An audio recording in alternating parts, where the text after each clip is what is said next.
Let me ask you something. Is there someone in your life right now, a friend, a coworker, maybe even a family member, who smiles at your face, says all the right things, but something about them just feels off? Like your gut is telling you something your brain keeps making excuses for. You brush it off. You tell yourself you're overthinking it. You give them the benefit of the doubt again and again, but that feeling doesn't go away. And here's the truth nobody wants to say out loud. That feeling is usually right. And today, we are going to talk about exactly why. Because the people who dislike you the most are rarely the ones who tell you. They are the ones who smile the hardest. And once you know what to look for, you will never be able to unsee it. Here's why this is so hard to catch. Our brains are literally designed to want to believe that the people around us are safe, genuine, and on our side. So when someone sends mixed signals, warm on the surface but cold underneath, our brain defaults to the charitable interpretation. We explain away the weird feeling. We rationalize the behavior. We keep investing in people who have quietly already checked out on us. And the cost of that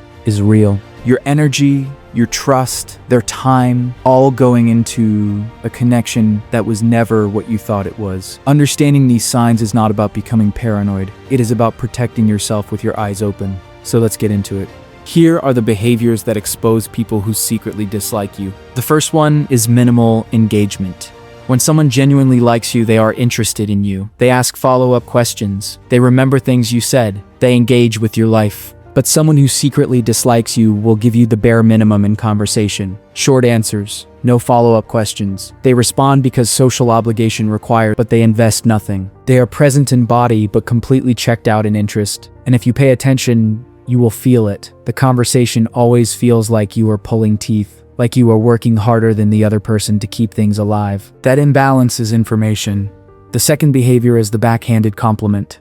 This one is sneaky because it comes wrapped in something that sounds positive. Things like, "Oh wow, you actually did really well, I'm surprised." Or, "You look so good, I almost didn't recognize you." On the surface, it sounds like a compliment, but underneath it is a small knife. It contains an assumption that you are not expected to do well, that your normal appearance is somehow lacking. People who dislike you use these constantly because it allows them to take a shot at you while maintaining plausible deniability. If you call it out, they say, "I was complimenting you. Why are you so sensitive?" Pay attention to how you feel after someone compliments you. A real compliment makes you feel good. A backhanded one leaves a strange residue of doubt. Trust that feeling.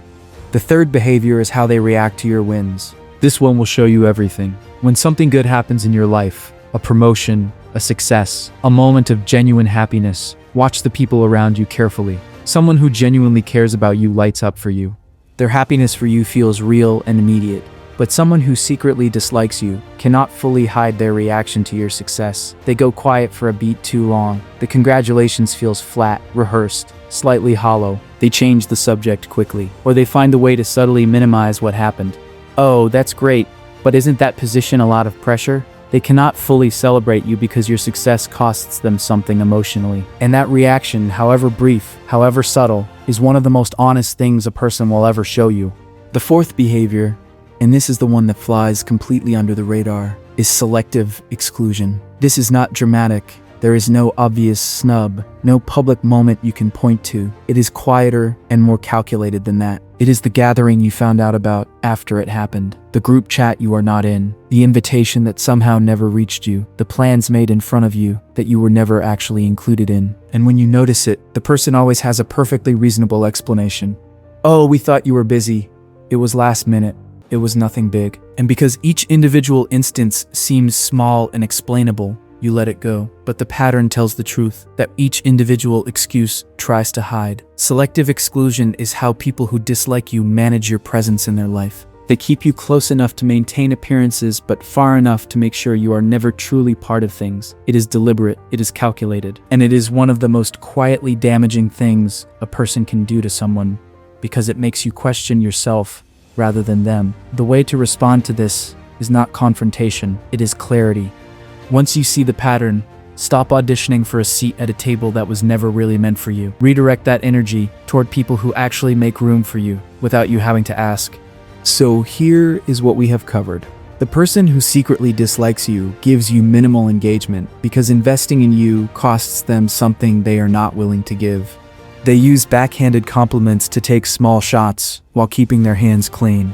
They cannot fully celebrate your wins because your success triggers something in them, and they exclude you selectively, quietly, consistently, always with an excuse ready. None of this is about becoming suspicious of everyone around you. It is about raising your awareness enough to stop pouring genuine energy into people who are not genuine with you. Your peace, your trust, your time, these are not things everyone deserves access to. And the sooner you get honest about who is actually for you and who is just performing like they are, the lighter and freer your life becomes. If this video woke something out in you, drop it in the comments. Tell me if you recognized any of these behaviors in someone around you. I read the comments and I want to know what you're experiencing. Like this video if it gave you value, share it with someone who needs to see this, and subscribe to the channel because this is exactly the kind of content we dig into here. Real, honest, no fluff. Until we meet again, protect your energy, trust your gut, and stop making excuses for people who would never make them for you. See you next time.